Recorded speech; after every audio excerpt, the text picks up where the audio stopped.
Pastor, நான் செத்தா கூட என்ன விசாரிக்கிறதுக்கு ஆள் இல்லை பாஸ்டர். என்னை சுத்தி எல்லா சொந்தக்காரங்களும் இருக்காங்க பாஸ்டர். நான் ஒரு நல்ல நிகழ்ச்சியான வீட்டுக்கு போகும்போது எல்லாரும் ஒருத்தர் பார்த்து எத்தனை விசாரிக்கிறாங்க, ஆனா என்ன விசாரிக்கவே இல்லையே.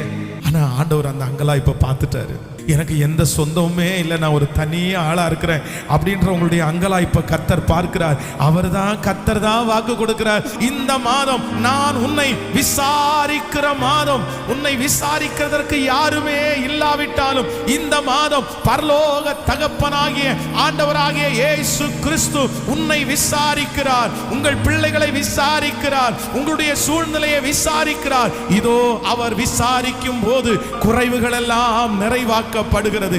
அவர் விசாரிக்கும் போது இதுவரையிலும் கிடைக்காத பலன் உனக்கு திரும்ப கிடைக்கிறது. அவர் விசாரிக்கும் போது செத்து போன இடத்திலே மறு வாழ்வு உண்டாகிறது. அவர் நம்மை விசாரிக்கிற தேவன்.